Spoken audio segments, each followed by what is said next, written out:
podía mejorar síntomas, pero mortalidad no se modificaba. ¿Y por qué? Vamos a empezar a ver cuáles eran los errores, ¿no? O sea, no, la palabra no es errores, sino las concepciones temporales de cómo ver las cosas. Y a lo mejor en 10 años vamos a decir que tenemos otra concepción.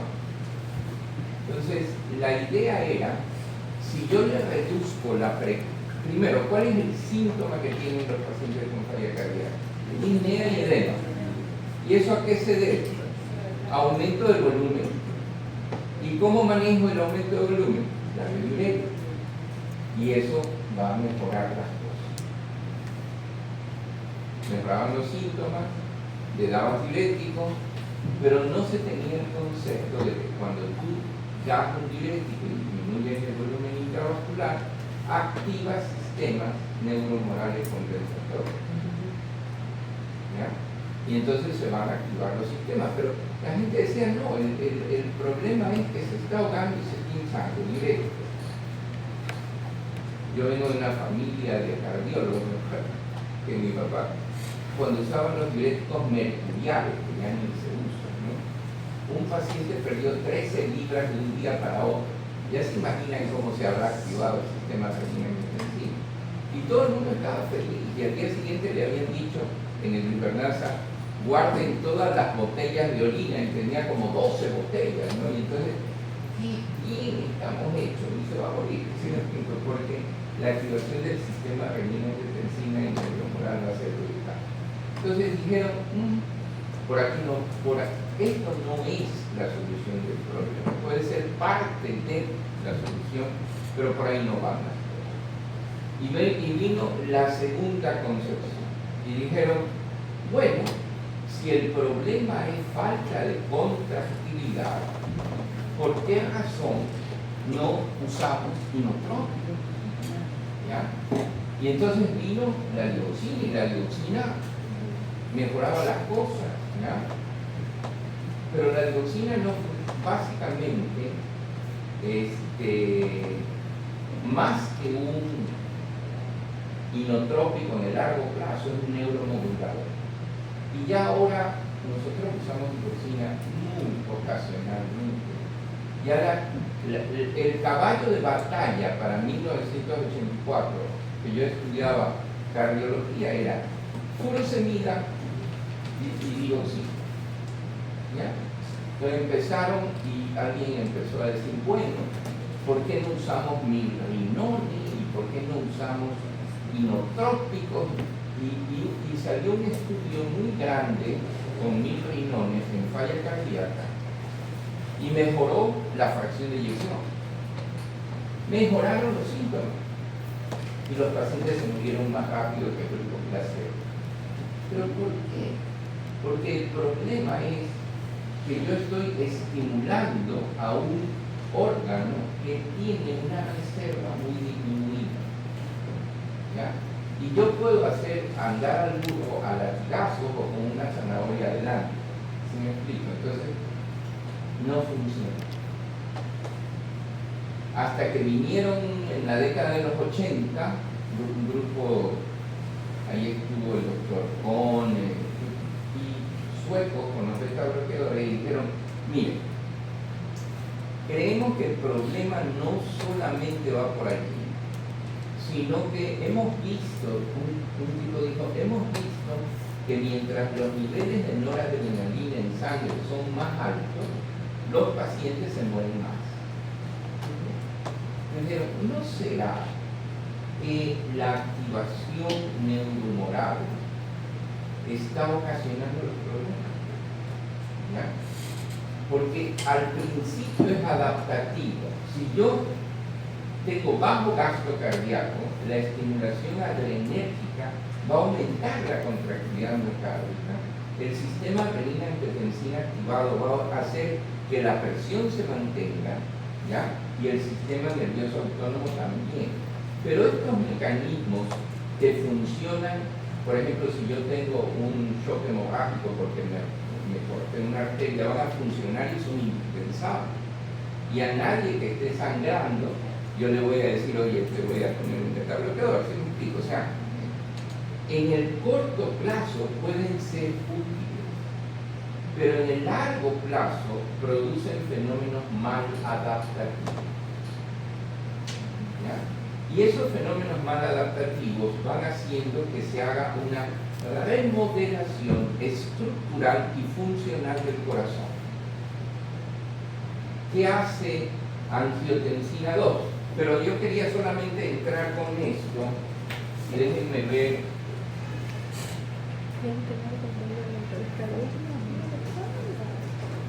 Y no me voy a meter mucho en esto porque quiero con ustedes hablar más.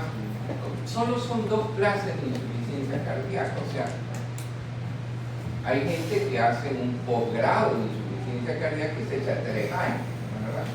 Y nosotros muy optimistamente queremos verla en 2 clases, ¿verdad?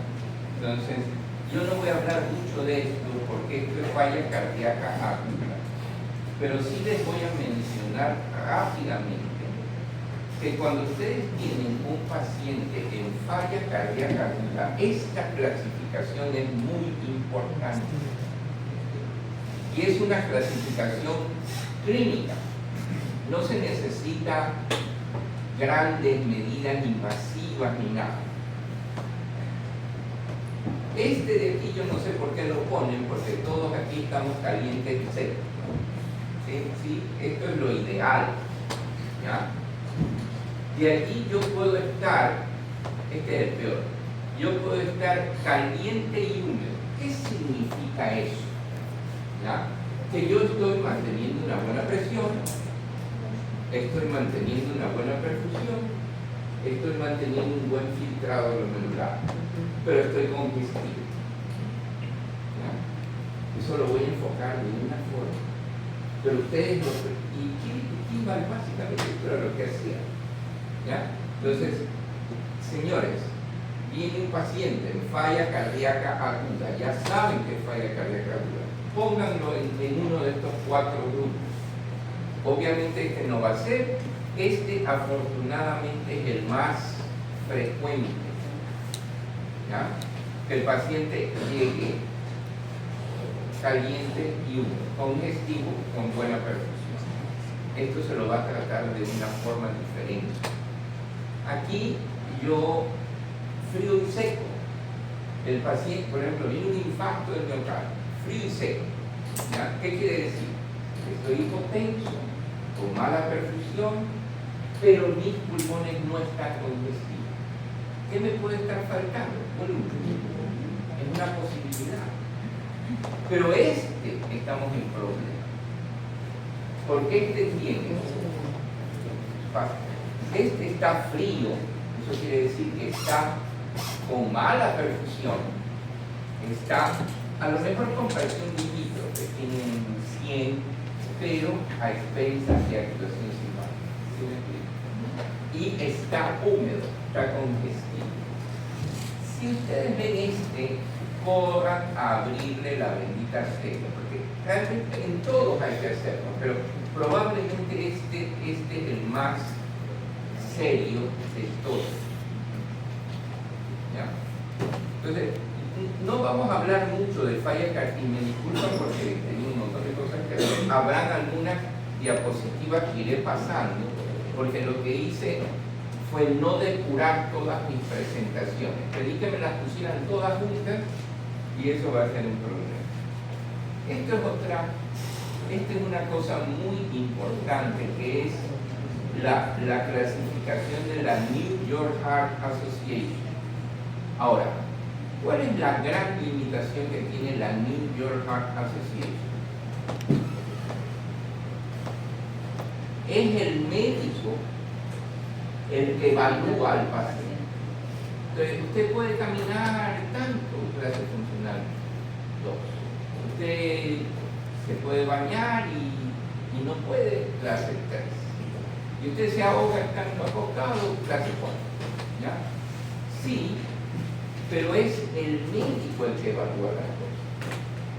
Entonces, la pregunta es, ¿el médico evalúa las cosas sentado en el escritorio Y el paciente le va a decir que no, que él puede caminar 5 cuadras, pero no le dice que se demora 1 hora por cuadra. Entonces, esa es la subjetividad del New York. Pero si ustedes me dicen, la mayor parte de los estudios, hasta ahora, porque ya van cambiando, es la New York Heart Association, la clasificación de la New York Heart Association. Entonces, y la otra cosa es la clasificación de la falla cardíaca en estadios. Estadio A, B, C y D. Entonces tenemos, hasta aquí van a ver clase 1, clase 2, clase 3. Pero miren lo interesante. La American College y la American Heart ponen como estadio A no los pacientes con falla cardíaca, sino los pacientes que están en elevado riesgo de desarrollar insuficiencia cardíaca. ¿Por qué? Porque es una señal de alerta. O sea, si yo te digo que los estadios son cuando ya se está ahogando y todo lo demás, no, el estadio A son pacientes que tienen elevado riesgo de desarrollar insuficiencia cardíaca. ¿Y cuáles son las principales? ¿Te puedo pedir por favor si me cierras? ¿Y cuáles son las principales causas por las que una persona puede llegar a insuficiencia cardíaca? Hipertensión arterial, diabetes, enfermedad arterial coronaria crónica, y por ejemplo podría ser que alguien tenga alguna, esto es lo más raro, antecedentes familiares de miocardiopatía, porque la miocardiopatía hipertrófica no está clasificada como una falla cardíaca realmente, sino como un light, o sea, se trata de otra forma diferente. La pregunta que hacemos es, ¿qué tan eficientes somos en controlar hipertensión arterial? Muy mal. Solo el 20% de los hipertensos está controlado. Entonces, aquí hay personas que quieren ir acá y decir, gastemos todo el dinero en programas de trasplante de corazón. ¿Sí me explico? O sea, están en la punta del problema. No digo que no hay que hacerlo, pero lo que estoy diciendo es que hay que hacer clínicas de control de hipertensión arterial, de cardiometabolismo. ¿Sí me explico? O sea, la mitad de los diabéticos no saben que son diabéticos, la mitad de los hipertensos no saben que son hipertensos. Y esta es la causa de todos los problemas, ¿no es verdad? Entonces, este es el estadio A. En Estados Unidos, vean, hay entre 50 a 60 millones, o sea, el 22%. A ver, 11 años. Entonces, miren la base. ¿Dónde hay que trabajar mucho? Aquí. ¿Para qué? Para no llegar al estadio B de la clasificación. El estadio B, el paciente tiene una insuficiencia cardíaca asintomática, o por lo menos de acuerdo a la New York Heart Association. ¿Ya? Puede tener disfunción sistólica del ventrículo izquierdo, enfermedad valvular, pero todo esto es asintomático. ¿Ya? Y hay estudios que se ha hecho manejo de tratamiento de falla cardíaca en pacientes que tienen alterada la función ventricular, ya sea alteración de la función sistólica, falla cardíaca con fracción de eyección reducida o falla cardíaca con fracción de eyección reducida. Luego viene ya la insuficiencia cardíaca sintomática. Y ustedes van a ver que la mayoría de los estudios son en pacientes con falla cardíaca sintomática. Criterios para entrar, disnea. ¿Ya? Pero ya estamos en el 1C, ¿ya? Con enfermedad cardíaca estructural conocida, y ya el número de personas es menor y los pronósticos peor. Luego viene, pero aquí ya estamos dando tratamiento, luego viene la insuficiencia cardíaca terminal. Hay una, después de usar todas las estrategias, hay una cosa que se llama help me. ¿Se han oído hablar de eso? Entonces, ahí sí ya pasamos. Oye, necesito un resincronizador si tengo un bloqueo de rama izquierda y tengo un QRS de 150 milisegundos. ¿Ven? Ya no puedo, help me, vamos al resincronizador. Si no le puedo subir la fracción de eyección en 6 meses a más de 35%, está por debajo de 35%, y sobre todo si es de etiología isquémica, llamo y le digo, oye, necesito un desfibrilador, un cardiodesfibrilador. ¿Ya? O el paciente no responde, ya le puse el cardiodesfibrilador es básicamente para prevenir muerte súbita. ¿Ya? Sí queda claro. ¿Sí saben lo que es un cardiodesfibrilador? No, aquí nadie debe de sentirse mal si no sabe algo, si no explico. O sea, sí queda claro que es un cardiodesfibrilador. ¿Sí?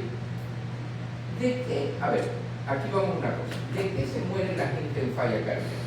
De dos cosas. Progresión de la enfermedad, más o menos 50%, y muerte súbita, la otra mitad. Para su información, la mayoría de los pacientes que mueren súbitamente están en clase funcional 2. ¿Por qué? Porque son el mayor número. ¿Sí me explico? Entonces ahí va a haber numéricamente más, proporcionalmente menos. ¿Sí está claro? Si yo tengo mucha gente, ¿no es verdad? Si se me muere un porcentaje relativamente pequeño, pero de muchos, en número va a ser mayor que de una población más pequeña, aunque el porcentaje sea más alto. ¿Quedó claro?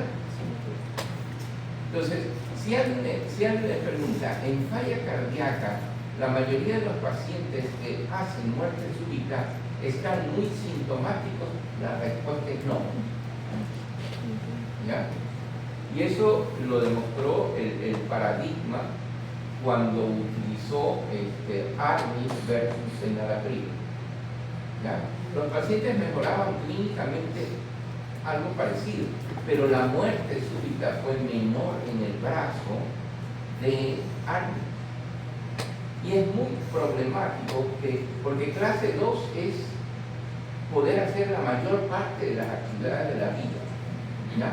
Y va el paciente y le dice, oiga, te lo ve y dice, yo ya le estoy dando enalapril todo y tiene una fracción de eyección de 30. ¿Y usted cómo se siente, señor? No, yo puedo subir escaleras, bajar escaleras y todo. Entonces no lo voy a cambiar a un árbol. No.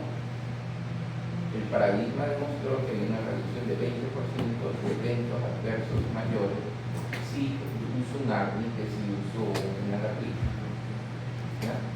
Pero, y es un problema porque usted le dice al paciente, usted está bastante bien, y los familiares le dicen, oiga, el señor yo lo veo que está relativamente bien, perfecto, y se muere súbitamente. Entonces es más difícil darle una explicación. ¿Ya? Entonces, por eso es que el cardiodesfibrilador en etiología isquémica, en fracción de eyección de menos de 35, después de por lo menos 6 meses de tratamiento médico óptimo, es indicación de un cardiodesfibrilador. Esa es la política más o menos que ustedes están teniendo. El problema del cardiodesfibrilador es cuánto cuesta. Alguien tiene que pagar. Ahora, la otra opción que hay en pacientes que no están respondiendo, que tienen disincronía ventricular y que tienen sobre todo un bloqueo de rama izquierda y un QRS de 140 milisegundos, 150 milisegundos, es poner un resincronizador. El resincronizador sí mejora la función ventricular y hace que muchos pacientes que estaban en lista lista del trasplante salgan de la lista del trasplante. ¿Por qué?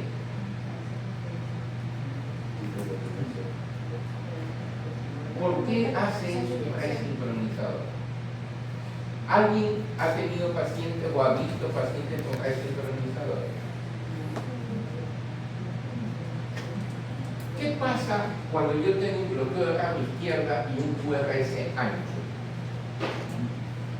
Normalmente la cara anterior y pared libre del ventrículo izquierdo y el septum se acercan en sístole y hay una coordinación. El ventrículo derecho y el ventrículo izquierdo se acercan. Eso lo hace desde el punto de vista hemodinámico eficiente, porque se están acortando las cavidades permitiendo que haya un volumen negativo.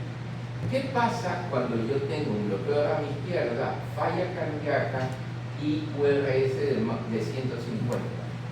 Hay una disincronía. El ventrículo derecho se contrae, el otro no se acerca, se le aleja. Entonces, ¿eso qué hace? Que haya una disincronía. ¿Y qué se hace? Se pone el cable en el ventrículo derecho, el cable en la aurícula derecha, y por el seno coronario se pone un cable en la pared lateral del ventrículo izquierdo. ¿Para qué? Para sincronizar y hacer que los ventrículos al contraerse se acerquen entre sí y sean más eficientes. ¿Ya? ¿Alguien ha visto un resincronizador? ¿Y qué características tenía el paciente? En este caso fue un paciente con una fluidez reducida y que por la disincronía tenía una insuficiencia mitral severa y posterior a la colocación del desincronizador mejoró. ¿Pero cuánto tenía? ¿Tenía bloqueo de rama izquierda? Sí, ¿Y el QRS? 150. ¿Y qué pasó? Mejoró la presión de eyección y se redujo la insuficiencia mitral alerta. Y eso mejoró sustancialmente la condición del paciente. ¿Ya? Entonces, fíjense cómo tenemos muchas opciones. Entonces, ese es el gen. Cuando ya no tengo todo eso y el paciente no mejora, ¿qué hay que hacer? Asistencia mecánica ventricular. Ya estamos hablando de Luis Echeverría. Cuando vean que va a hablar Luis Echeverría, hagan clic y pongan. Él trabaja en Bucaramanga y es el jefe de falla cardíaca avanzada. O sea, él ve lo que a nosotros nos paran los pelos, él lo ve todos los días, porque llega lo que ya todo el mundo ya dijo, ya no hay nada más que eso. Entonces, ahora ellos ponen asistencia mecánica y la asistencia mecánica puede ser permanente con muchos problemas o ser un puente para encontrar un corazón, porque los corazones no son fáciles. Entonces, y me he contado el caso de los primeros en donde las baterías eran, ustedes no tuvieron la oportunidad de ver cuando tuvieron los primeros celulares, que eran unas cosas que parecían un ladrillo y que la batería duraba 4 horas. Se sacaba eso y una cosa así terrible. Entonces, las baterías de eso duraban poco. Y entonces tenían que decirle a los pacientes, oye, cuando ya vean que esto va bajando, tiene que venir porque tenemos que volver a... Me decía que un tipo, colombianos, ecuatorianos, somos más o menos parecidos. Ya voy a ir, ¿no es verdad? Y el tipo, por último, como el tráfico era tan pesado, lograron. Ustedes saben que en otras partes ustedes llaman en vez del Uber un Uber, pero que es moto. Sí sabía. Porque la moto hace lo que le da la gana y el carro no puede, ¿verdad? Entonces, tuvieron que llamar a un Uber moto para que lo agarre este tipo y lo lleve al hospital. ¿Sí me explico? Entonces, y eso cuesta un dineral. Entonces, él habla de eso, pero parecería que está hablando de Suecia. Si la décima parte de ese dinero se lo pusiera acá, nosotros evitaríamos un montón de cosas. Pero lo que le quiero decir es que esta es la evolución. Y por último, el trasplante de corazón. Eso ya no vamos a hablar, pero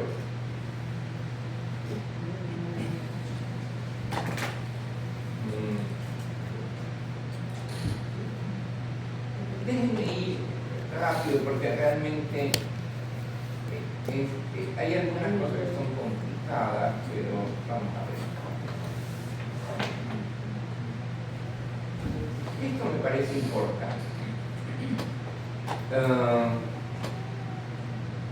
Antes se pensaba que los pacientes que llegaban a falla cardíaca tenían que tener esta curva de ir progresivamente reduciéndose la fracción de eyección hasta llegar a falla cardíaca. Y esto no necesariamente es así, porque yo puedo estar aquí, tener un infarto y cambiar mi curso de evolución. Entonces, aquí tienen ustedes de asintomático a asintomático. El episodio inicial va a llevar a una remodelación del ventrículo, disminución de la contractilidad, hipertrofia. Miren, todo esto hace la activación neurohumoral. ¿Qué hace, por ejemplo, que yo tenga norepinefrina alta? ¿Qué impacto tiene en mi miocardio? Para que tengan una idea. Va a desacoplar al receptor beta 1 de la estimulación adrenérgica. O sea, eso significa que se une la noradrenalina al receptor beta 1, la noradrenalina es puro alfa.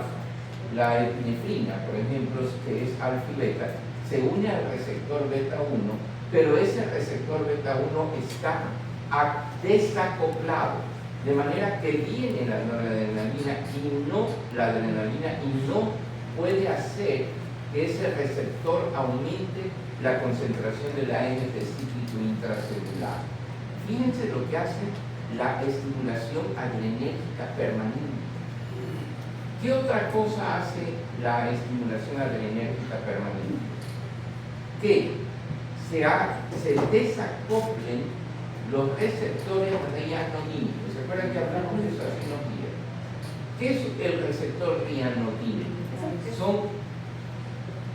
Son tetrámeros que están a nivel del retículo sarcoplasmático. Entonces, ¿qué pasa?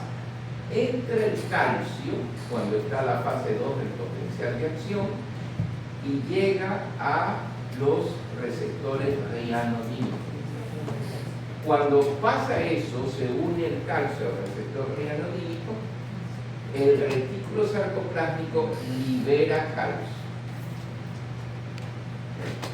Una vez que termina la diástole, la sístole, ya viene la diástole, es necesario que ese calcio entre al retículo sarcoplásmico, que es como una bodega de calcio.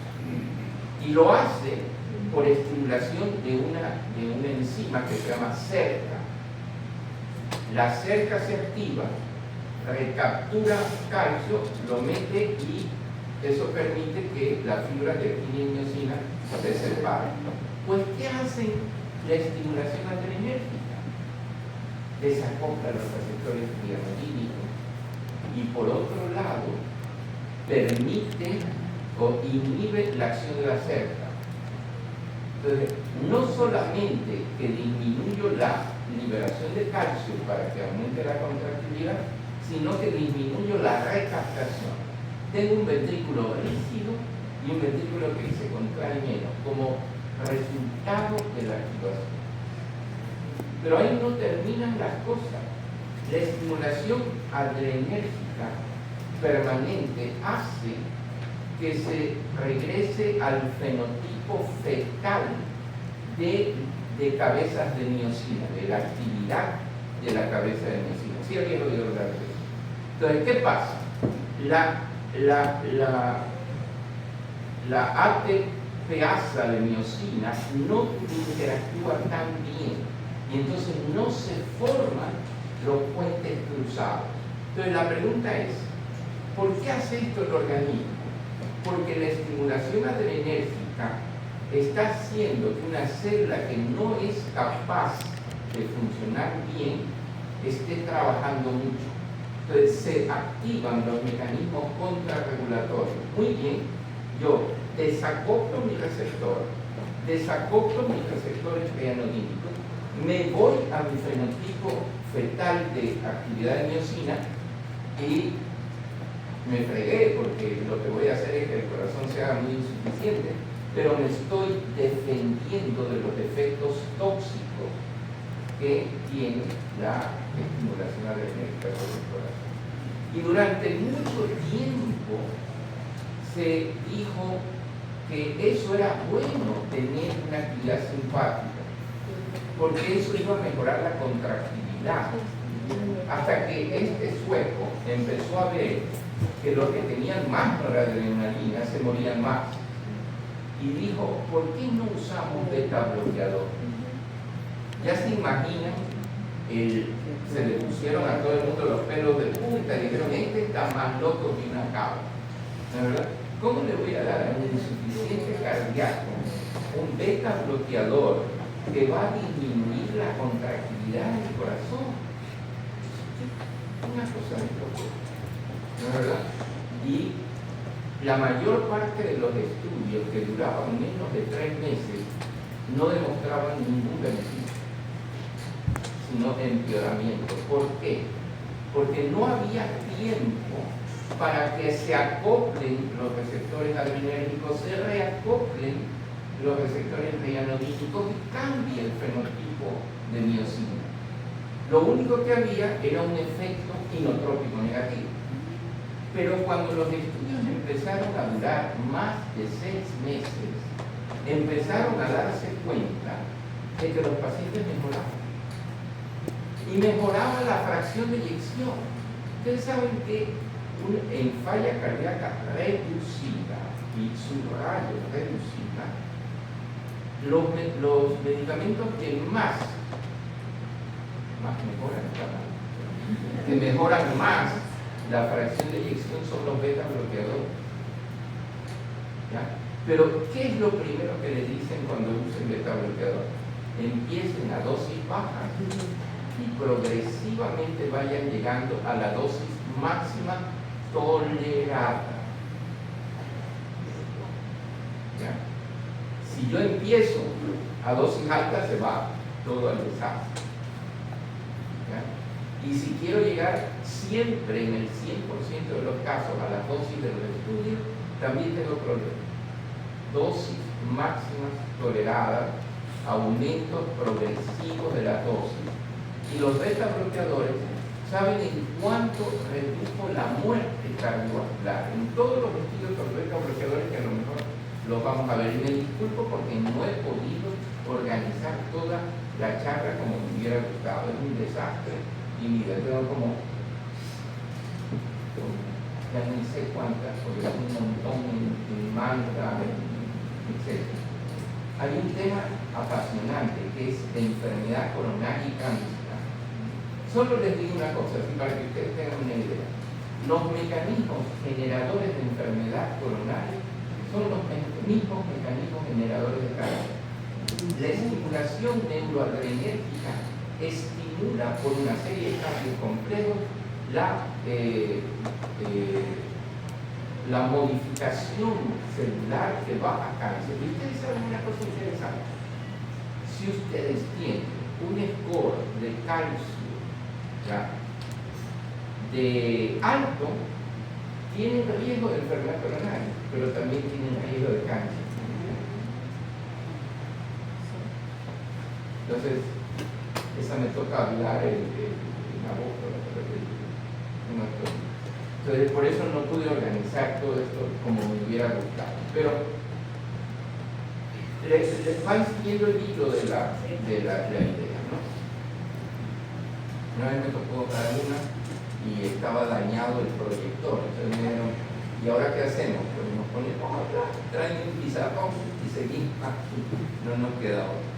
Entonces, miren, le hago una pregunta. De los pacientes que ustedes ven con insuficiencia cardíaca y fracción de eyección reducida, ¿qué porcentaje están usando beta bloqueador?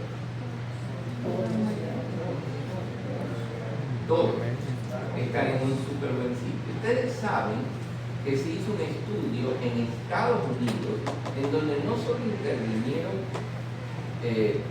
centros universitarios, porque los centros universitarios se supone que van a ser mejor. ¿Qué está filmando?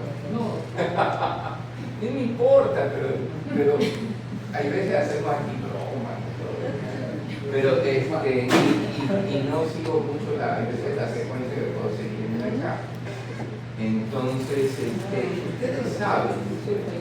ustedes saben cuál es el porcentaje de pacientes en los centros americanos. Ustedes ya, a mí me han impresionado, que están recibiendo los 4 medicamentos para falla cardíaca con fracción de eyección reducida a las dosis recomendadas. Calculo. El 1%.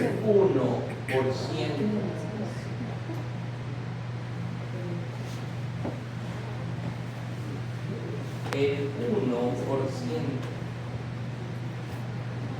Y una de las cosas que más trabajo nos costó fue aplicar la evidencia para usar beta bloqueadores de falla cardíaca, porque se iba contra toda una estructura mental que teníamos.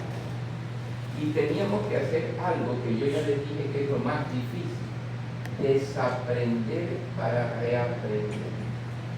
Entonces, cuando a usted le enseña algo y eso ya forma parte de su DNA, quitarlo y cambiarlo es muy difícil. Cuando nos dijeron que el bloqueo del sistema renina-angiotensina iba a funcionar, no había tanta resistencia, porque nunca nadie nos había dicho que estaba contraindicado. ¿Ya?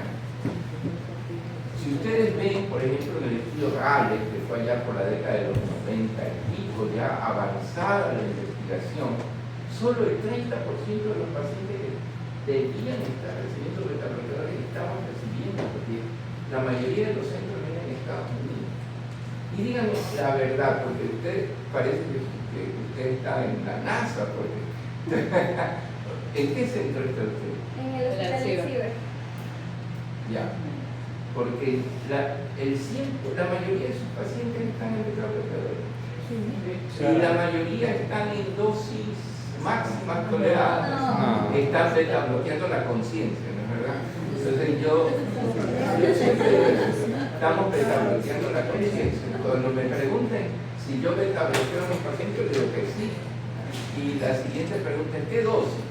1.25 de bisoprolol, 3.25 cada 12 horas de carvedilol. Entonces, estamos beta bloqueando la conciencia. La pregunta es: ¿tu paciente está bradicardio? ¿Está hipotenso? No. ¿Y por qué no le sube? Porque está bien. ¿Sí me explico? O sea, es una cosa. Después, pero fíjense lo interesante, esa pequeña observación empezó a cambiar el foco. Y se dijo, ya no tengamos el concepto hidrológico y no tengamos el concepto hemodinámico. Movilicémonos al concepto neurohumoral, modulación neurohumoral. Les hago una pregunta. ¿Bloquear el gas es inotrópico positivo? No. ¿Usar un beta bloqueador es inotrópico positivo? No. En forma directa, no. ¿Usar inhibidor de SGLT2 es inotrópico positivo? No, en forma directa.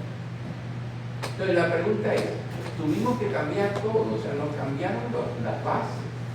Nos dijeron, oye, todo el edificio que tú tenías y sobre el que estabas sentado, tienes que cambiarle las bases. ¿Se me explica? Así como cambiar la visión gafiteril de la enfermedad coronaria, cambiar el enfoque de la enfermedad.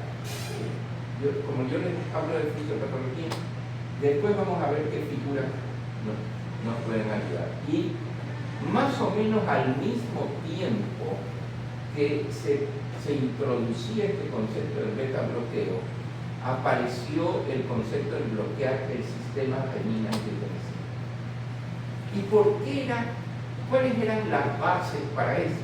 Primero, que la activación del sistema neurohumoral y el sistema, del sistema autónomo, nervioso autónomo, y el sistema renina-angiotensina son indivisibles, como ya habíamos visto. La activación del uno activa el otro y la activación del otro activa el otro. Entonces dijeron, bueno, ¿qué hace angiotensina 2? Veamos. La angiotensina 2 va a aumentar la hipertrofia del miocito, pero va a aumentar la matriz extracelular, va a aumentar la producción de radicales libres de oxígeno, la producción de radicales libres de oxígeno va a producir una nitrosilación del DNA, va a producir una oxidación lipídica y una oxidación de proteínas. ¿Y qué va a pasar con esto? Se van a dañar las histonas de los cromosomas, el estrés oxidativo va a producir un severo desacoplamiento del intercambiador sodio-hidrogenón, es decir, y la aldosterona va a producir fibrosis y más especies reactivas de oxígeno. Entonces, ¿por qué no hacemos una cosa? Bloqueemos el sistema. ¿Ya? Y se bloqueó el sistema y se han oído hablar del estudio consenso. El estudio consenso fue por 1988. Y en el estudio consenso, pacientes gravemente enfermos, imagínense, si ustedes quieren hacer un estudio y quieren que los resultados salgan rápido y bien, escojan a los más graves. Ellos metieron a gente en clase funcional 4. La mayoría, poquitos eran 3. A un brazo le dieron enalapril y a otro brazo le dieron placebo. Y todo el mundo recibió furosemida y fluoxetina. Y la dosis fue de 10 miligramos de enalapril cada 12 horas. Y en 6 meses la reducción de mortalidad fue brutal. Fue como del 40%. ¿Por qué? Porque eran pacientes muy gravemente enfermos. Y entonces dijeron, oye, en falla cardíaca sintomática, bloquear el sistema renina-angiotensina con un inhibidor de enzima de conversión funciona. Después se pusieron a ver si en pacientes asintomáticos con fracción de eyección reducida funcionaba, y también funciona. Entonces empezaron a decir, oye, los caminos van por acá, ¿no es verdad? Y lo que tenemos que hacer es, al principio usar diurético sí, si está congestivo, pero el diurético es como un deflexor de volumen no inteligente. Cuando dicen que se ha comprado un televisor inteligente, pues también hay diuréticos inteligentes y no inteligentes, ¿no? Entonces, el diurético sí, al principio para descongestionar, pero para después, ustedes han visto pacientes con fracción de eyección reducida, falla cardíaca, que están sin diurético. ¿Sí? Claro. Intenten bajar el diurético de asa e ir subiendo inhibidores de SGLT2 o poniendo inhibidores de SGLT2, porque los SGLT2 no son titulables. Usted empieza con 10 miligramos y se acabó, no hay que titular, ¿no? ni empieza con 5, va directo con 10.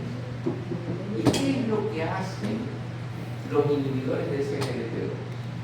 Los inhibidores de SGLT2 son inhibidores del sistema renina-angiotensina e inhibidores adrenérgicos. ¿Por qué?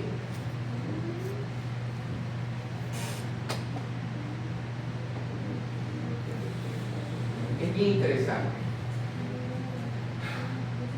Cuando ustedes tienen falla cardíaca diabetes, están sobreexpresados el intercambiador sodio-glucosa en el túbulo contorsional. ¿No es verdad? Entonces, ¿qué va a pasar? Lo que va a pasar es que va a haber una mayor reabsorción de sodio. ¿Y qué va a pasar con eso? Que cuando llegue el líquido del túbulo, lo que está intracubularmente, a la mácula densa, ¿qué va a pasar con el sodio? Que va a haber poco sodio. ¿Qué sensa la mácula densa con el poco sodio? Que está haciendo falta volumen. Y activa la renina. ¿Ya? Y se activa el sistema renina-angiotensina. Los inhibidores de SGLT2 hacen que se reabsorba menos sodio. ¿Sí le queda claro por qué? Y va a haber una mayor cantidad de sodio que llega a la mácula densa. ¿Y cómo va a sensar eso la mácula densa? Oye, tengo mucho volumen. Desactivo mi sistema renina-angiotensina y desactivo mi sistema adrenérgico. Entonces, por eso hay todo un capítulo de por qué los inhibidores de SGLT2 son neuromorales. ¿Por qué funcionan en falla cardíaca? Y hay otra cosa que es muy interesante. Ustedes saben que el síndrome cardiorrenal hace que corazón y riñón estén juntos. O sea, si falla corazón, falla riñón, y si falla riñón, falla corazón. ¿Por qué los inhibidores entre múltiples razones? ¿Por qué los inhibidores de SGLT2 son nefroprotectores?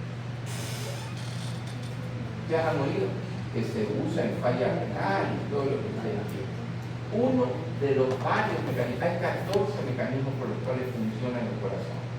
Pero, ¿cuál es el principal determinante del consumo de oxígeno a nivel del riñón?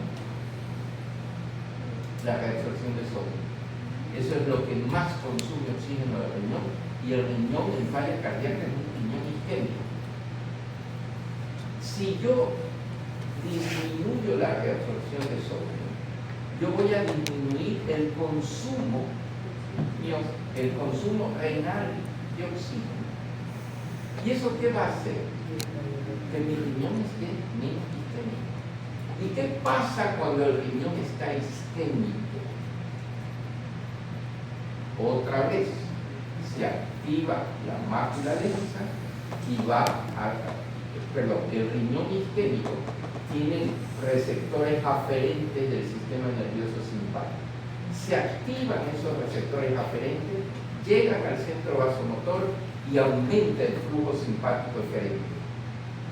Los inhibidores de SGLT2 disminuyen eso. Son como desnervadores renales farmacológicos.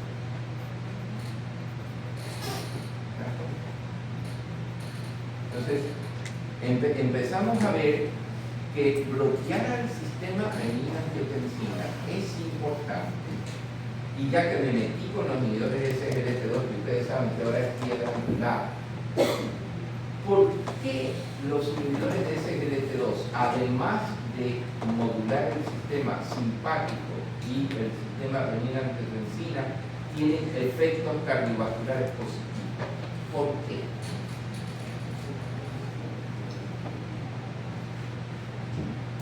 Los inhibidores de SGLT2 tienen dos funciones. Disminuyen la producción de insulina, disminuyen la producción de insulina y aumentan un poco la producción de glucagón. ¿Qué va a pasar con eso? Va a producir una cetoacidosis ligera. Por eso es que ustedes tienen en la diabetes tipo 1 nunca usen un inhibidor de SGLT2, no se puede.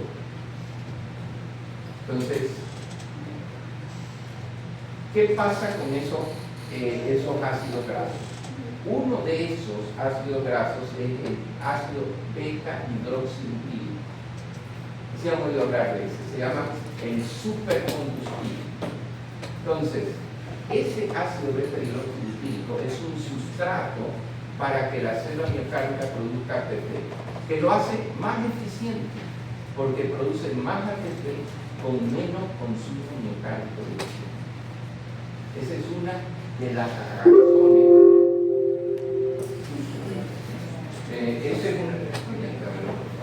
Esa es una, y fíjense que no estamos usando las diapos porque sé que están en la modalidad, pero trato de centrarme un poco más en ello. Entonces, esa es una de las razones. Entonces, por todo esto, los inhibidores de SGLT2 hoy por hoy son piedra angular en el manejo de la falla cardíaca en todas sus fases de fracción de eyección. Sí sabían eso. ¿Y el por qué? No es por su efecto, no es porque baje la glucosa. Eso, además tiene un efecto sensibilizador de insulina brutal. ¿Ya? Baja la resistencia a la insulina, baja la hiperinsulinemia y todo lo que eso implica de activación del sistema neuroendocrino. Y ahora viene el otro aspecto, porque estábamos bien, aquí viene otra cosa, esto es importante. Dijeron, y esto fue el marketeo, dijeron, ya, el enalapril funciona, pero ¿qué pasa con los antagonistas del receptor ATP? ¿Funciona o no funciona? ¿Funciona mejor o no funciona mejor? Se hizo estudio con los sartán, que ya ni me acuerdo del acrónimo, no fue positivo.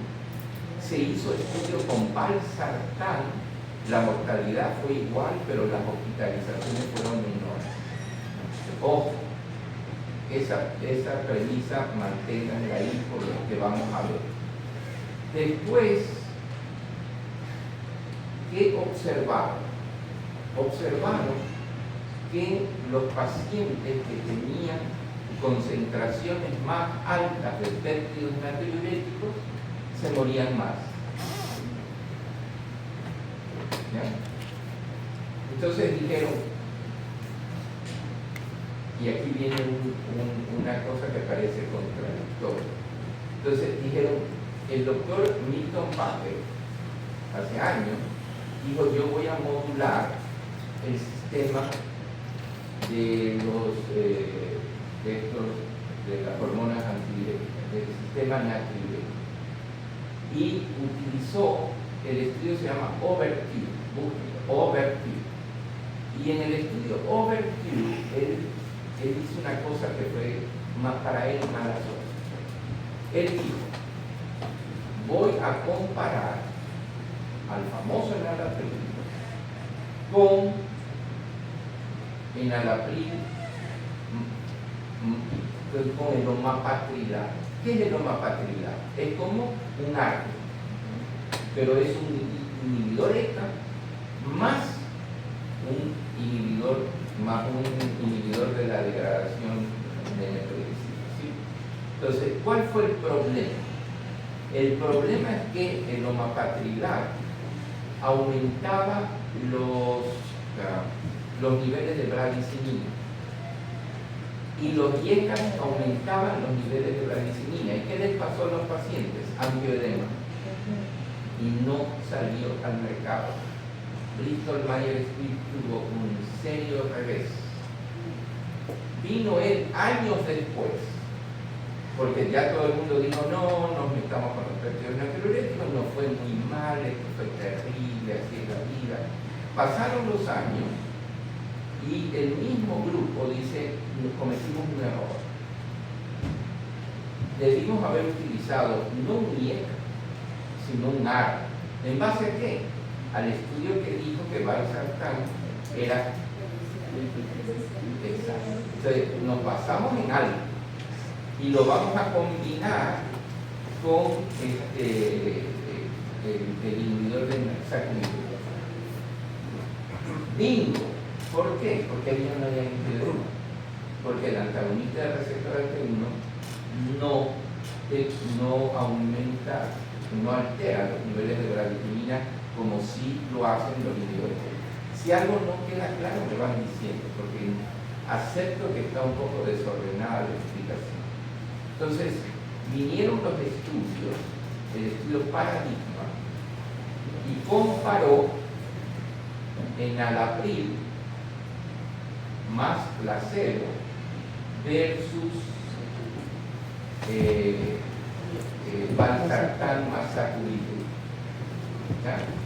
¿Y cuáles fueron los resultados? 20% de reducción de endometriosis.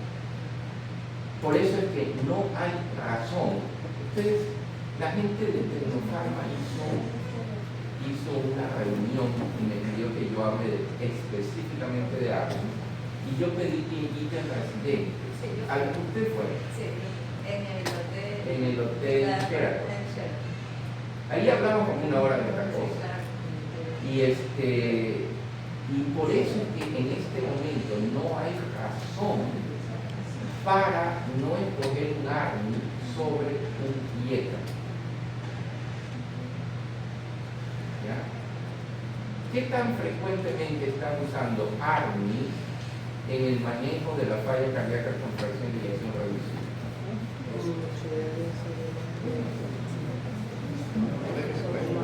Hay varias cosas. Primero, no hay mayor compromiso renal que con enalapril puro. Es más, enalapril deterioró más la función renal que la. O sea, las personas que le digan que va a producir más deterioro renal no es cierto. ¿Va a producir más hipotensión asintomática? La respuesta es sí. Pero ¿va a haber reducción de eventos mayores? La respuesta es sí. Por lo tanto, titulación. Hay que titular la combinación sacubitril y valsartán. Pero en el instituto es difícil llegar a la dosis de 200. ¿Por qué? Porque la lista de hipertensión es automática. Ese es el problema. Esa es un mito que hay que desmitificar. Si tú vas, a ver, se escribió un libro de cardio-oncología por casos clínicos y yo presenté el caso de una señora que tuvo cardiotoxicidad por antraciclina. Es de las peores cardiotoxicidades. Si usted quiere saber cuál es de las peores, antraciclina está a la cabeza. Y esta mujer necesitaba silla de ruedas porque no podía ni siquiera caminar un pequeño trecho. Su presión andaba por 95-100. ¿Ya? Y estaba con un montón de furosemida. Empezamos a bajar furosemida, a implantar todo esto. En este momento está con 200 miligramos cada 12 horas de sacubitril y valsartán. Está con 10 miligramos de DAPA. No llegó a 10 miligramos de carvedilol, está en 5 porque empezó a hacer bradicardia. Y está con el ARNI, y está con el inhibidor del CGRP2, y está con el antagonista de receptores de mineralocorticoides, está con el quinololatón. ¿Cuál es el problema? El problema es que si tú le estás confiando mucho a la furosemida, no vas a poder subir el sacubitril y valsartán. Hay que irlo titulando. Eso es arte y ciencia. ¿Ya? Y empiezas con 50. Y si ves que la presión es limítrofe, vas avanzando poco a poco. Lo citan en 10-12 días. La presión sigue. La presión no solamente que no baja, sino que sube. Le vas quitando furosemida. ¿Por qué? Porque furosemida te activa el sistema renina-angiotensina y esto te lo desactiva. ¿Ya? Entonces, esto es orfebrería pura. ¿Sí me explico? O sea, tienes que ir subiendo de a poquito. ¿Ya? Fíjate que en Colombia están muy bien en esto. pacientes que ingresan con hipotensión y falla cardíaca severa, no le quitan los beta-bloqueadores, le disminuyen un poco la dosis. Y que venía recibiendo beta-bloqueante ya no se recibe. Si el que no venía recibiendo se estabiliza y luego se estabiliza. Eso es muy interesante. Entonces, tenemos mitos que hay que romper. ¿Ya? Y volvemos a lo mismo, así. Pues si ustedes ven los ARNIs, muchos se quedan en 50 cada 12 horas. ¿Y por qué no suben a 100? Porque ya te quedó en la mente, ya estoy usando ARNIs. ¿Ya? Pero sí puedes.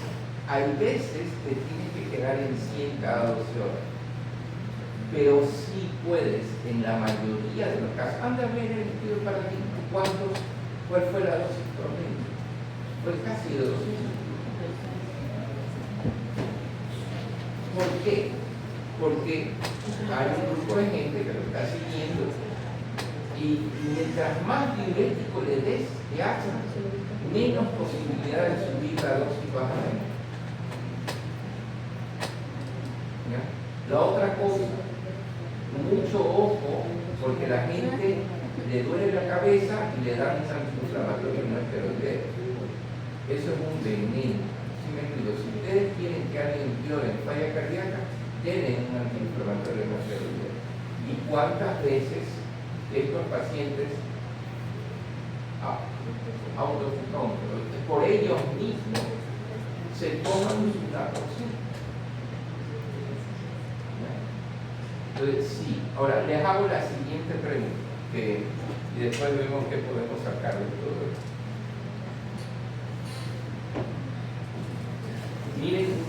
Miren lo que hace la activación del receptor beta-adrenérgico, ¿no? Aumenta la producción de especies reactivas de oxígeno, la producción de proteína quinasa activada por mitógeno, la activación de la proteína quinasa C, activa el sistema del AKT, va a la célula, activa al factor nuclear kappa B, va a los factores de crecimiento y remodelado cardíaco. Todo eso hace la estimulación adrenérgica. Ahora, la pregunta que yo les quería hacer,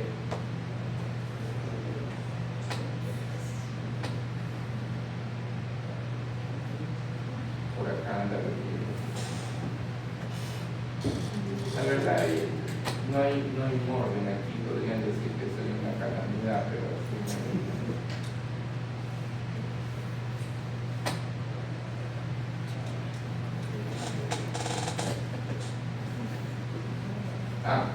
bueno, la pregunta que yo les quería hacer es la siguiente. Si los péptidos natriuréticos, mientras más alto están,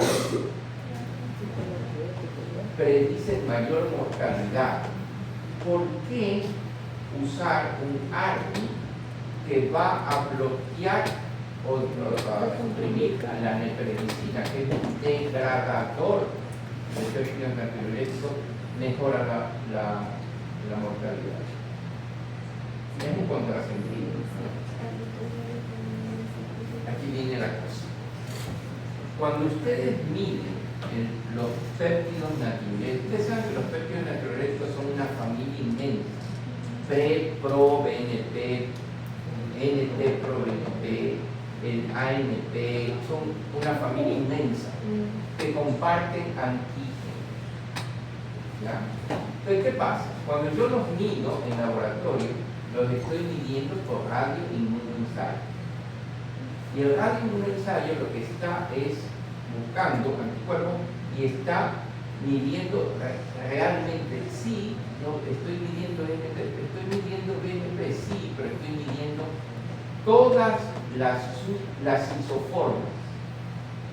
Y hay una isoforma que es la única que es biológicamente activa, que es la 1,25. Pero ¿qué pasa? ¿Qué pasa con eso? Que si yo los mido por radioinmunoensayo, yo estoy midiendo todos los que tienen antígenos similares. Y estoy midiendo las isoformas funcionales y las no funcionales.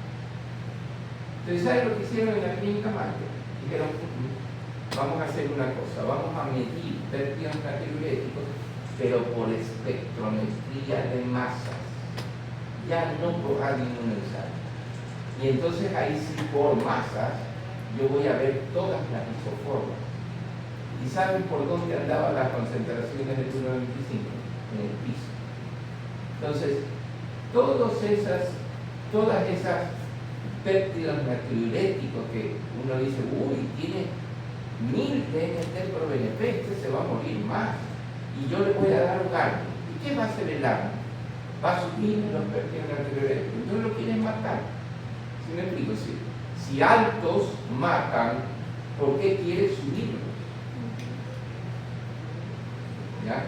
Porque están altos las isoformas que no son funcionales. Entonces,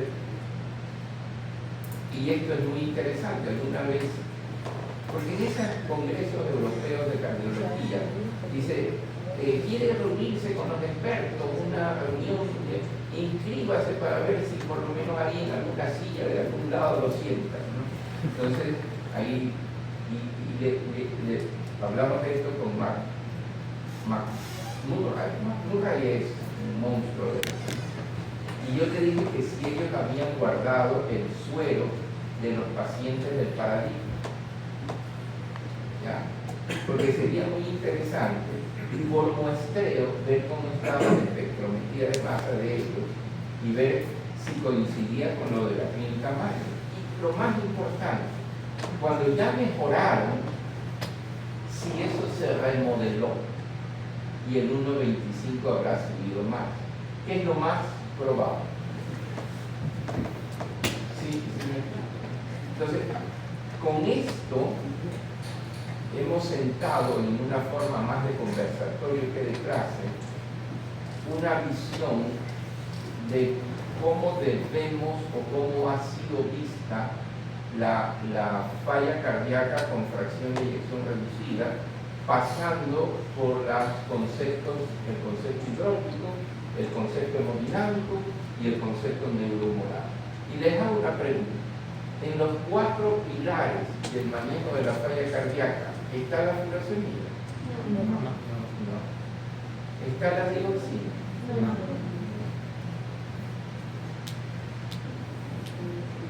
Por eso es que yo le decía que cuando los pacientes los vamos estabilizando, va bajando la necesidad de diuréticos de asa, lo que me va permitiendo subir todos los demás.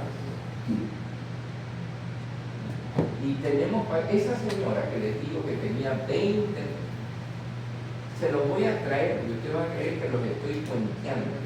Tenía 20% de fracción de eyección. Ese libro fue escrito hace como 1 año y medio.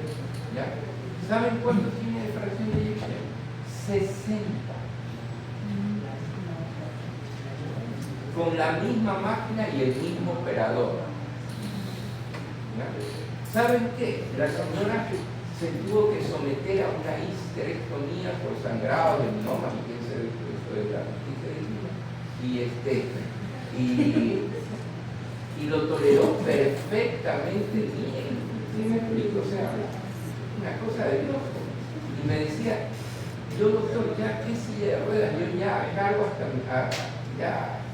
hasta los niños, o sea, puedo hacer mi vida normal. ¿Y saben cuánto tiene de furosemida? 0 miligramos.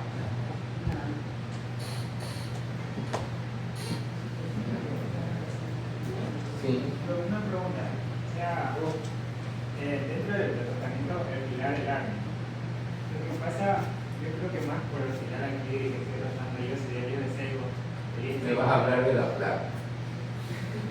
Bueno, así es que los que ven, los que toman decisiones son miopes, porque ellos andan pensando en cuánto vale el ARNI y cuánto vale el enalapril. Si yo pienso así, no voy a escoger un ARNI. Pero si yo le digo, oye, ¿sí sabes cuántas hospitalizaciones te vas a ahorrar si usas el ARNI?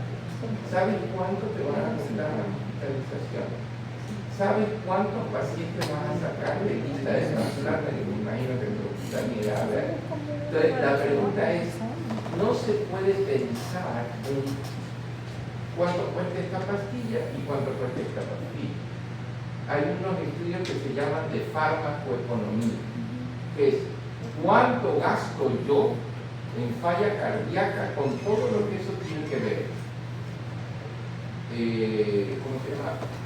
No idas a los trabajos porque me descompensé, o rehospitalización, unidades de cuidados coronarios, diálisis, ¿ya? Entonces, ¿cuánto cuesta todo eso?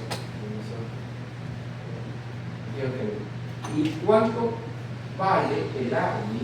Pero quítame de lo que cuesta en dólares lo que me ahorro. Eso es un estudio de farmacoeconomía, ¿ya? Y es farmacoeconómico usar un ARNI sobre un billete. Y cuando me dicen no está en el cuadro básico, la siguiente pregunta que yo hago es: ¿el cuadro básico está orientado para qué? Para el manejo de las cuestiones básicas, ¿ya? Son para hospitales de primer nivel. Pero la insuficiencia cardíaca no es una enfermedad básica, no es gripe, diarrea, y es una de las cosas que está matando mucho a edades productivas y los estados van a tener que gastar mucho. ¿Sí me explico? Entonces, piensa un poco en lo que te vas a ahorrar, no solo en lo que vas a gastar. Pero eso no lo van a entender los del Ministerio de Salud, les importa un poquito. Porque ellos están pensando en cómo quedar bien en el siguiente año. No es lo que va a pasar en los siguientes 20 años. Y ellos ya no están en el poder, no les interesa. ¿Sí me explico? O sea, y ustedes ven que 10 dice que ha dado 1 millón de atenciones. Sí, pero ¿cuáles fueron las atenciones? Ahora, quiero que ustedes ahora interactúen conmigo. A ver, esto me parece muy interesante. Ustedes, la historia natural de la insuficiencia cardíaca cambia cuando el paciente se ingresa por primera vez. Aquí está. Viene, cae. ¿Ya? Una vez que cae, los siguientes 30 días son los días del periodo vulnerable. La mayor parte de rehospitalizaciones son aquí. Entonces la pregunta es, ¿cuántas veces se usa eco pulmonar para ver las líneas B y saber qué tan congestivo estoy? Y es un método fácil, porque es modo B. Ustedes dicen en el estetoscopio, un estetoscopio, y de repente líneas B, 12. El mismo que hace el eco de corazón, que haga el eco de pulmón y me diga cómo están las líneas B. Y me diga cómo está la cama. Si está levantada, si tiene colapso. Son esas dos cosas. ¿Ya? Y van a ver que muchos de los pacientes que son egresados no están en condiciones de ser egresados. ¿Por qué? Porque no están recibiendo los medicamentos, los 4 medicamentos. El estudio Strong, STOR como fuerte, del doctor Nevasa, demostró que la mayoría de los pacientes pueden salir de la hospitalización con los 4 fármacos, no necesariamente a la dosis óptima, pero con los 4 fármacos. Y que a las 6 semanas ya estaban con las dosis máximas toleradas de todo. Y que tuvo hipotensión arterial, ¿saben en qué porcentaje? 5%. Entonces, tú que me decías, sí me explico, o sea, volvemos a lo mismo. ¿Por qué se demuestra eso en los estudios y nosotros seguimos iniciando? Y hay veces, tú en las charlas, yo ya no digo nada. Habían dos cardiólogos que decían, sí, pero yo en mi experiencia, a ver, ¿cuántos pacientes con falla cardíaca has visto? ¿Cómo los titulaste? ¿Cómo sabía de los NT por BNP? ¿Cuál fue tu brazo control? Si me explico, yo no puedo ser tan prepotente para decir que en mi experiencia eso no coincide con el estudio paradigma. ¿Sí me explico? O sea, por el amor de Dios. Y la otra, uno se levantaba y decía, yo soy cholo, y eso que sale ahí no se aplica a los cholos. Bueno, ¿qué vamos a hacer? No vamos a hacer un estudio para los cholos, no vamos a hacer cholos, entonces, no, eso sirve en general para todo el mundo. Los resultados son iguales en el África, en Norteamérica, en Asia, en donde tú quieras. Y para empezar, cholos hay en todas partes. Anglosajones hay en todas partes, es decir, todos tenemos de todo. ¿Ya? Entonces, esas son las dos conciencias. ¿Se han oído hablar eso de mi experiencia? ¿Sí o no? En mi experiencia, lo que dice el paradigma no funciona. Yo he visto que hay mucha más deterioro de la función renal con el ARA. Sí, yo no voy a decir, hay un endocrinólogo que detesta los inhibidores de SGLT2. Detesta. Yo tengo una paciente que es diabética con enfermedad renal establecida, con deterioro. Y como lo vemos en conjunto, porque él le ve la parte de la diabetes, yo le he dicho a la señora, 15 días antes deje el inhibidor de SGLT2 y use el inhibidor de DPP4. ¿Por qué? Porque él va a saber por glucosuria. Entonces, lo primero que le pide es orina. Si hay glucosuria, la bota del consultorio es un desastre. Entonces, así es la vida. Le hago otra pregunta. Para tratar diabetes, ¿qué es lo que más usan los endocrinólogos? ¿Nada? Bueno, metformina nadie la puede convertir, o sea, eso se la sienta. Pero ¿qué es lo que más usan? Inhibidores de DPP4. Y ya los estudios demostraron que los inhibidores de DPP4 son neutros, ni aumentan ni disminuyen nada. Nada. ¿Qué otra cosa?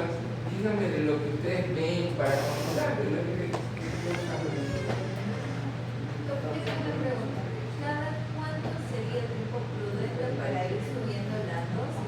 Eso sí hay que individualizar. Y ahí sí el colmillo es importante.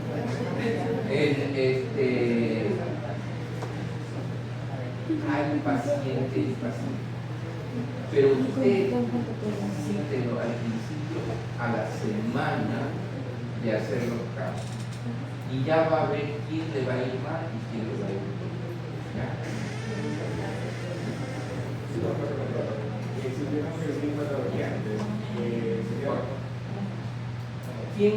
¿A quién le puede hablar del estudio COME?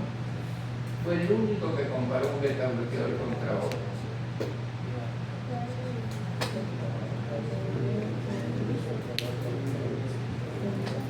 El estudio COME comparó metoprolol versus carvedilol y llegó a la conclusión de que carvedilol era mejor, pero usó la forma que no es la que se usó en los estudios.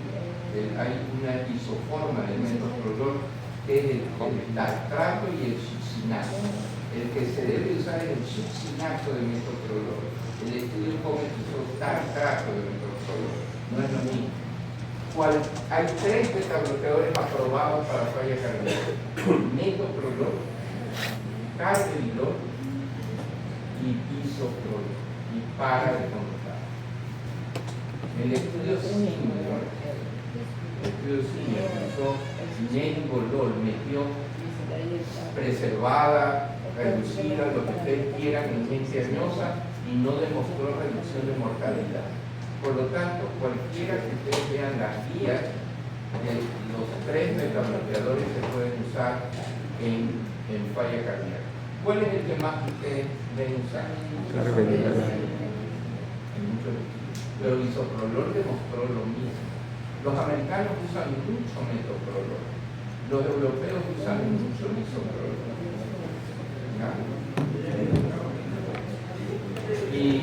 Pero si ustedes quieren,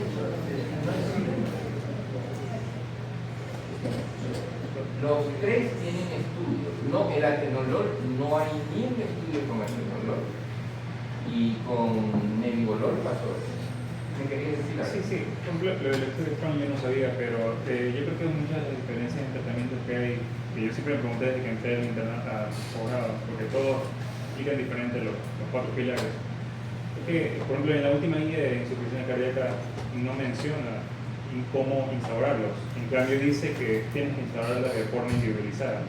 En cambio Pero las dosis... eso es más o menos, pero las dosis sí están estandarizadas.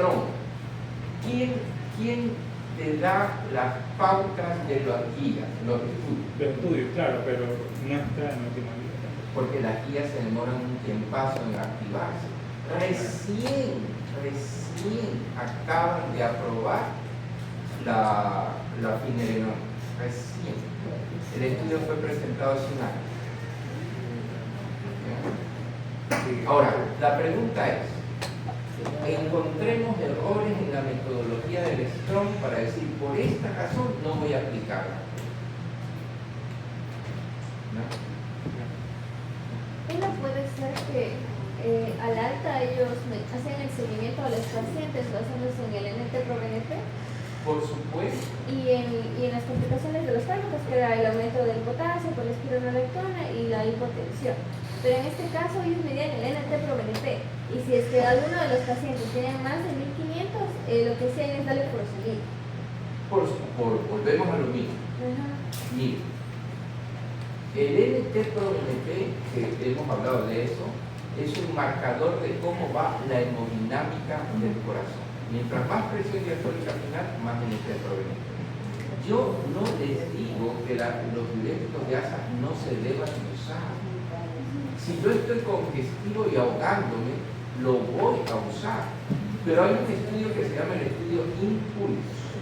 El estudio Impulse comparó, y esto, miren, el estudio Impulse comparó uso de diuréticos de ASA versus uso de diuréticos de ASA más empaglifosina en el tercer día de hospitalización. ¿Ya? Yo estoy allá los pacientes, yo les digo algo, enseguida entro en la conclusión. ¿Qué se dio? Que la necesidad de la dosis de diurético fue menor en los que empezaron con el inhibidor de SGLT2. ¿Por qué? El inhibidor del SGLT2 es sobre todo un depresor del volumen extravascular. ¿Y cómo yo puedo medir, cómo puedo yo saber qué tan bueno es el NT-proBNP para el volumen extravascular? No muy bueno. ¿Cuál es mejor? El CA125. ¿Sí sabías eso? El CA125 es un marcador de congestión intersticial. Pero ¿qué pasa? Si yo estoy muy congestivo y me estoy ahogando, le voy a dar furosemida, ¿sí me explico? Le voy a dar furosemida. Pero yo sé que la furosemida va a aumentar la avidez del túbulo contorneado proximal para la reabsorción de sodio. A mí me tocó dar en Cuenca una charla sobre el paradigma, qué tan temprano se deben de usar los inhibidores de SGLT2 en falla cardíaca descompensada. ¿Y saben la otra cosa? Que los pacientes que recibieron furosemida más inhibidores de SGLT2 tuvieron mayor excreción de sodio urinario que los que solo recibieron furosemida. ¿Por qué? Porque hay menos avidez de reabsorción de sodio cuando yo uso un inhibidor de SGLT2. Les hago una pregunta. ¿Los diuréticos de asa depletan el volumen intravascular más que el intersticial o más el intersticial que el intravascular? Mucho más el intravascular y mucho más la activación del sistema renina angiotensina.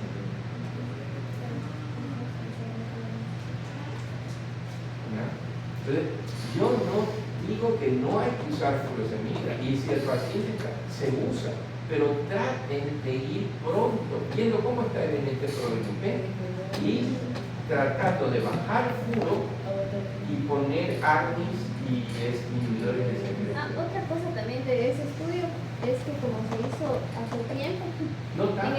pero en el momento en el que hicieron el estudio no estaban todavía aprobados los de SGLT2, que fueron integrados Pero eso qué quiere decir, que probablemente los resultados sean aún mejores.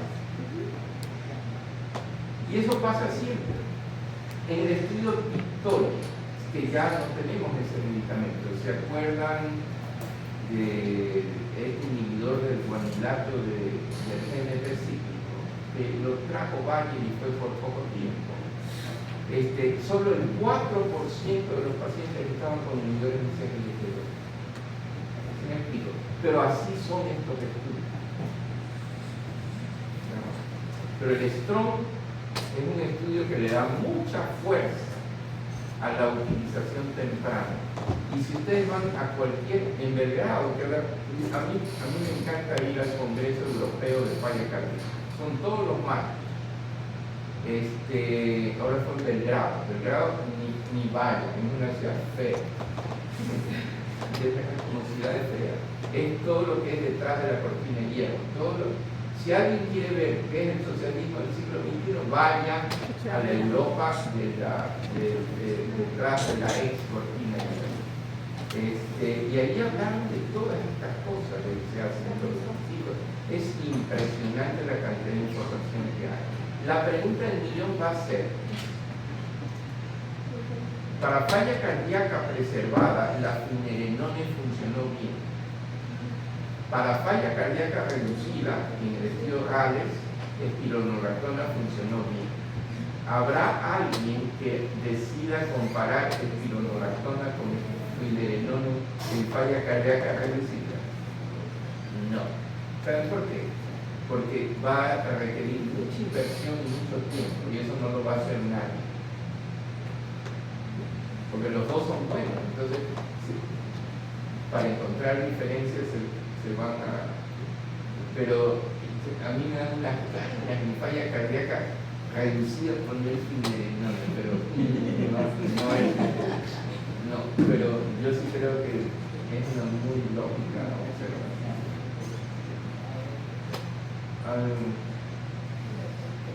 En verdad tenemos 25 minutos más. ¿Qué más se les ocurre? Vamos a empezar a hablar.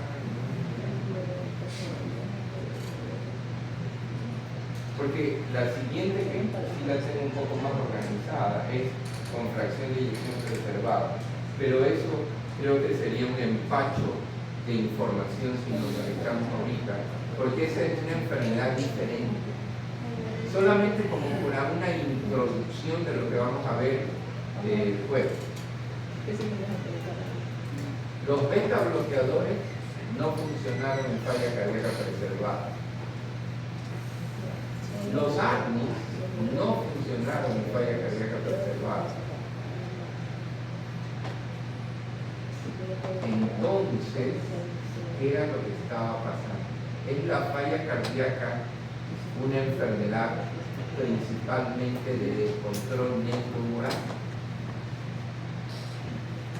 Lo veremos en el siguiente capítulo. Y es que es otra cosa. Es otra cosa. No puede ser que yo haya hablado una hora con gente diciendo, hablen mal. Que me empiezo a preguntar, ¿pero qué han visto en sus hospitales? ¿Alguien está en un centro de trasplante en la clínica Guayaquil? Nadie ha sobrevivido, ¿ah? Sí sobrevivido a esa cosa.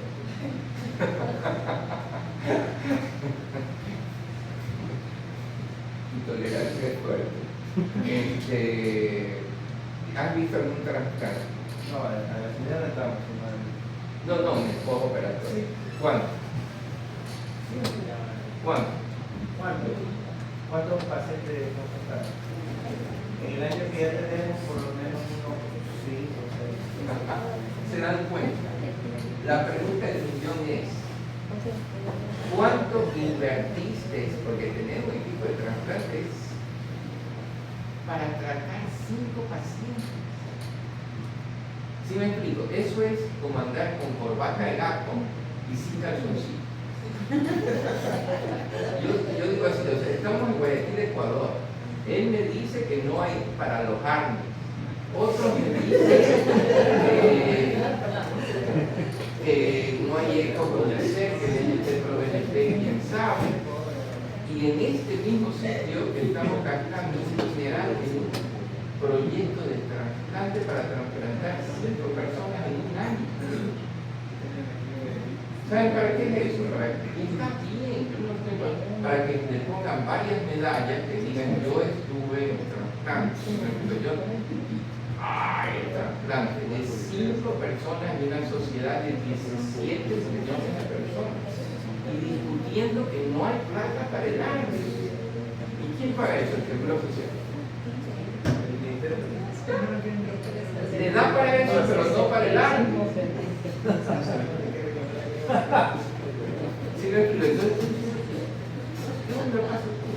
Si ya tengo puesto el calzoncillo, me puedo poner la camisa, la corbata, el zapato de charol y mi esmojo.